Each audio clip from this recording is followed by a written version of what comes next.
MSG online class कक्षा 9th में आपका स्वागत है। आज हम कक्षा 9th विषय गणित अभ्यास 1 पढ़ाएंगे। शुरू कर रहे हैं। अभ्यास 1 है आपका संख्या पद्धति।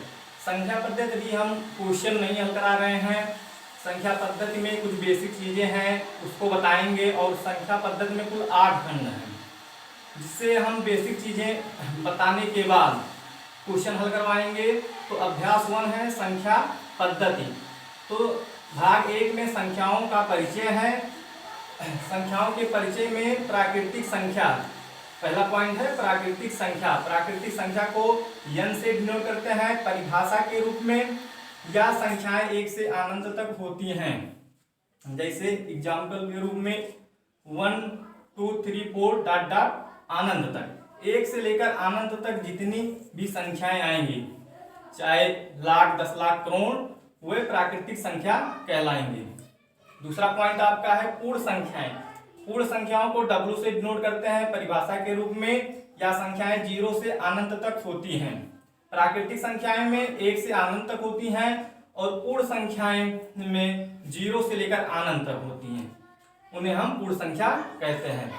तीसरा पॉइंट आपका है पूर्णांक। पूर्णांक को Z से डिनोट करते हैं परिभाषा के रूप में। सभी पूर्ण संख्याएं तथा ऋणात्मक संख्याएं 0 के साथ मिलकर पूर्णांक बनाती हैं।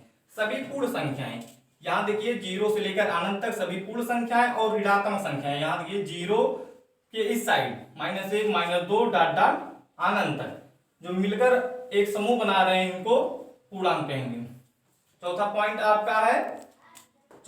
आपका है अभाज्य संख्याएं। परिभाषा के रूप में वह संख्याएं जो एक या स्वयं के अलावा किसी और से विभाजित ना हो, अभाज्य संख्याएं कहलाती हैं। जैसे आपका है 2 3 5 7 11।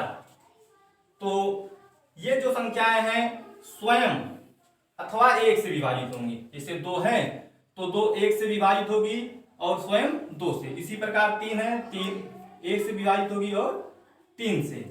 5 है, इसी प्रकार 5 1 और स्वयं से। 7 भी 11 भी। और चौथा पॉइंट आपका है भाज्य संख्याएं। तो परिभाषा के रूप में वह संख्याएं जो एक या स्वयं के अलावा किसी और से विभाजित हों, भाज्य संख्याएं कहलाएंगी। जैसे एग्जाम्पल के रूप में 4 6 9 16। 4 है 1 से भी और स्वयं से भी, यानी 4 से भी, और 4 जो है इसके अलावा 2 से भी विभाजित होगी।